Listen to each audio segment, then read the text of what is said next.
উপনির্বাচনে মানিকতলায় সুপ্তি পাণ্ডেকে টিকিট তৃণমূল কংগ্রেসের ইঙ্গিতপূর্ণ বার্তা শ্রেয়া পাণ্ডের। মমতা বন্দ্যোপাধ্যায় তাকে চেনেন না, তিনি যে মানুষের জন্য কাজ করছেন সেটা জানেন না। মন্তব্য সাধন পাণ্ডের মেয়ে শ্রেয়া পাণ্ডের। অন্যদিকে সুপ্তি পাণ্ডের বক্তব্য, মেয়ে টিকিট পেলে ভালো লাগতো।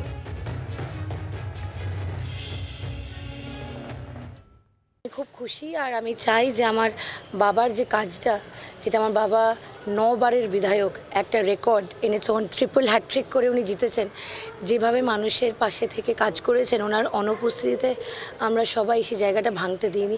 আমার মা, আমি মনে করি সেটাকে আরও গ্রেটার হাইটসে নিয়ে যাবে। না, সত্যি চেনেন না তো, উনি জানেন না আমি কোনো কাজ করেছি, মানে চেনেন হয়তো সেই সাধন আর শক্তির একটা মেয়ে আছে, কিন্তু সে মেয়ে যে কোনো কাজ করেছে সেটা জানেন না। জানলে তাহলে আপনি টিকিট পেতেন না? না জানলেও আমি পেতাম না।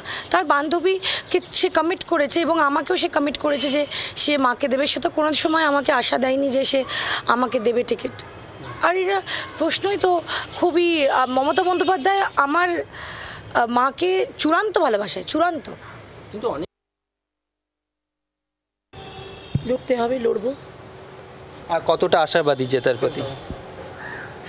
এইসব কথা আমাদের এই এলাকাটায় মানিকতলায় খাটে না। নিরাশা তখন হবে যখন সব আশা শেষ হয়ে যাবে। আমরা তো প্রতিদিন মানুষের মনে আশা জোগাচ্ছি। এভরিডে আমাদের যা কাজের প্রোগ্রাম, সব কিছু শিডিউল মানুষ ওরিয়েন্টেড, সেখানে আলাদা আশা নিরাশার কিছু নেই। সব কিছুর মধ্যে কি তোমাকে একটা যুদ্ধ লড়তে হবে, এদের কাছে আরেকবার মার্কস পেতে হবে। মার্কস পাবো, দারুণ, ভীষণ খুশি হতাম। কিন্তু এটা নয় মাননীয় মুখ্যমন্ত্রীর নির্দেশকে অবজ্ঞা করে। সে তো ডেফিনেটলি যদি মনে করতো শ্রেয়াকে দিলে মা হিসেবে আমি ভীষণ খুশি হতাম। সে এখন আমাকে নির্ভর করেছে, তাতেও আমি খুশি। বাংলার আওয়াজ, বাঙালির আবেগ, জি 24 ঘন্টা।